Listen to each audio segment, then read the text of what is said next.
ፏፏቴ ቲዩብ አክብሮታዊ ሰላምታችን እንድረሳችሁ ተከብራችሁ ቻናላችን ቤተሰቦች ነው የዕለቱን ሰበር ዜናዎች ወደ እናንተ ማድረስ ጀምረናል። በቅድሚያ በየት ነጥቦች ህወሓት ከፍተኛ ጉዳት አስተናገደ። አርሚ 26 ሙሉ በሙሉ ተበተነ።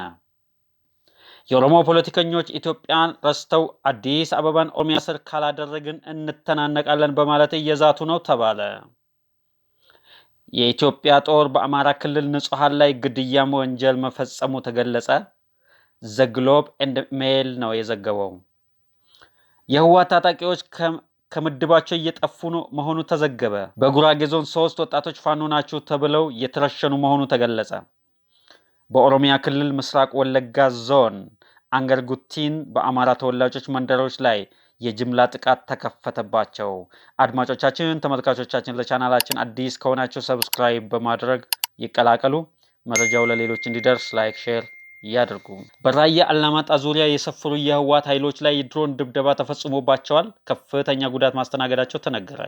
የድሮን ጥቃት ስለደረሰበት ጉዳት የተገኘ መረጃ የለም ተብሏል።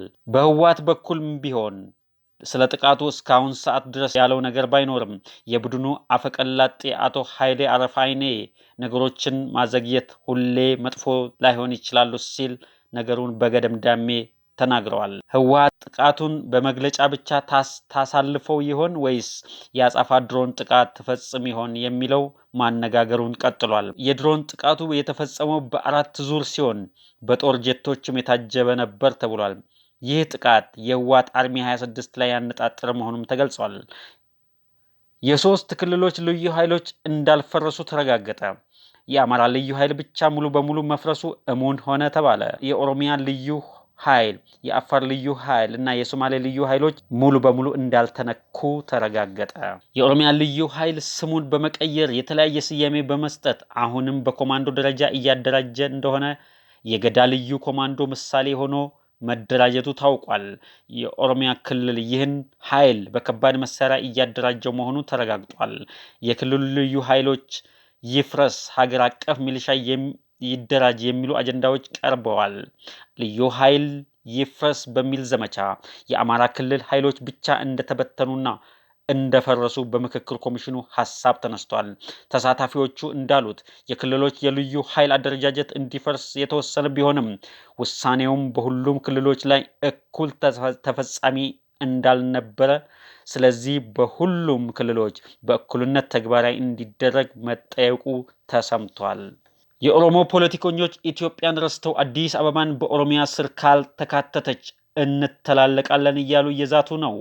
ጠቅላይ ሚኒስትር ሰሞኑን የኦሮሞ መሬት ጥያቄዎች አልተመለሱም ባለማግስት ደግሞ ለኢትዮጵያ ሕዝብ መከፋፈልና መለያየት አያስፈልግም እያሉ ነው። የኦሮሞ ፖለቲከኞች ሕዝብን ከሕዝብ የሚያጋጭ አጀንዳ እያነሱ ሀገሪቱ ላይ ሌላ ችግር እንዳያመጡ ተፈርቷል። በየትኛውም የኢትዮጵያ ድንበር የኦሮሞ አጥንት ከተከሰከሰና ደሙ ከፈሰሰ አስፍቶ ማሰብ ይሻል ነበር። ኦሮሞ አቃፊ ነው።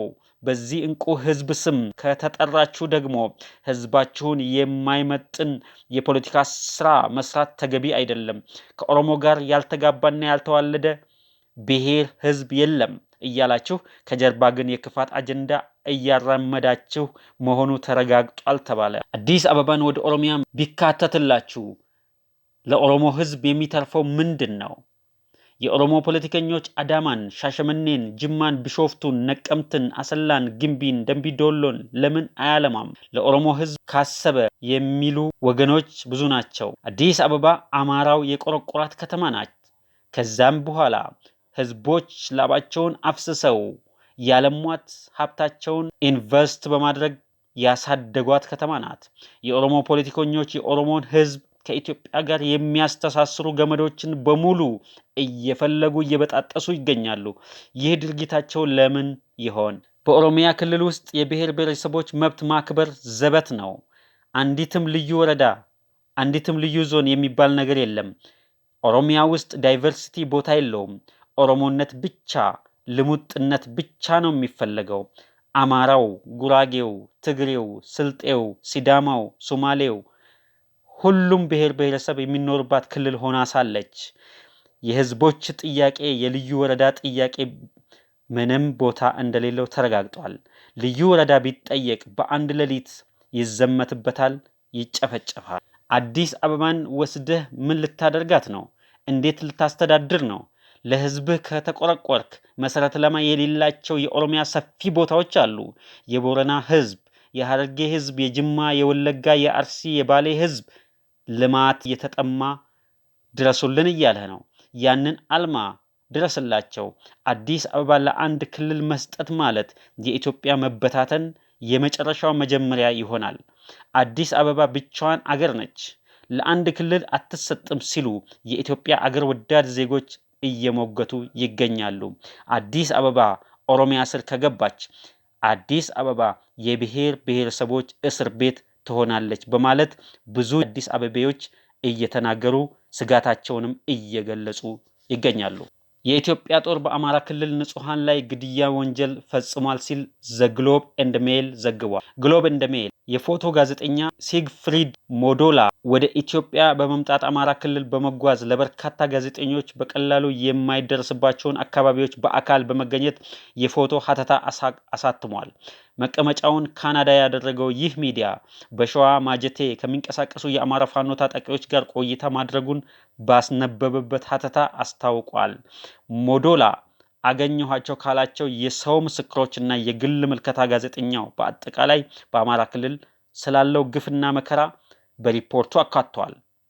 ሞዶላ የመከላከያ ሰራዊት ወደ ከተሞች ሲገቡ ሲቪሎችን ይገድላሉ፣ ሰዎችን አማራ በመሆናቸው ብቻ ያስሯቸዋል፣ ድሮኖቻቸው ትምህርት ቤቶችን፣ ሆስፒታሎችን፣ ሃይማኖታዊ በዓላትን ኢላማ ያደርጋሉ ብሏል። የህወሓት ታጣቂዎች ከአሃዳቸው እየጠፉ ነው ተባለ። ህወሓት ከአዲ ጉዶም ወደ ራያ ሲያጓጉዛቸው ከነበሩ ታጣቂዎች መካከል የአርሚ 22 ታጣቂዎች ሙሉ በሙሉ በሚባል ደረጃ መጥፋታቸው ተነገረ። ጽንፈኛው የህወሓት ቡድን የአማራ ክልልን የጦርነት ቀጠና ለማድረግ ታጣቂውን በሙሉ በሚባል ደረጃ ወደ ራያና ዙሪያው እያሰባሰበ ይገኛል። ቡድኑ ከባድ መሳሪያዎችንም ከተለያዩ አካባቢዎች በመንቀል በባላ ዙሪያ እየተከለ ነው። ነገር ግን የቡድኑ የጦርነት እንቅስቃሴ የተቃወሙት የአርሚው አባላት ባገኙት አጋጣሚ ሁሉ እየሸሹ እያመለጡ ይገኛሉ ተባለ። ታጣቂው ቡድን በሸረሪና በከፈተው ጦርነት በደቂቃዎች ውስጥ ያስተናገደውን ኪሳራ እጅግ ያስደነገጠው ሲሆን በዚያው ውጊያ የተሳተፉ በህይወት የተረፉ በሙሉ መጥፋታቸው አይዘነጋም። ዛሬም ከአዲ ጉዶም ከሌሎችም ምስራቃዊና ከምዕራብ ግንባር ወደ ራያ ሲያመጧቸው ከነበሩ ታጣቂዎች መካከል አብዛኞቹ በመንገድ ላይ መጥፋታቸው ተገልጿል። በጉራጌ ዞን 3 ወጣቶች ፋኖ ናቸው ተብለው በአሰቃቂ ሁኔታ መገደላቸው ተገለጸ።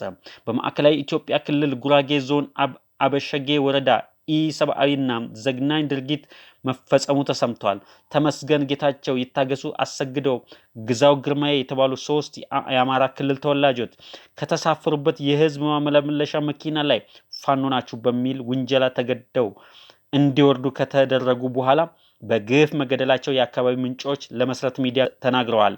ድርጊቱ የተፈጸመው አገና በተባለችው ልዩ ቦታ ሲሆን ወንጀሉን የፈጸሙት የመንግስት ኃይሎችና ከአካባቢ የአበሸጌ አገና ፖሊስና ሚሊሻ አባላት ጋር በመተባበር እንደሆነ ተጠቅሷል። ንጹሃን ዜጎች ከተሳፈሩበት መኪና ከወረዱ በኋላ እጃቸው ወደ ኋላ በማሰር አሰቃቂ እንግልት እንደፈጸሙባቸውና በመጨረሻም ጭንቅላታቸው በጥይት በመምታት በግፍ እንደረሸኗቸው መሰረት ሚዲያ ዘግቧል።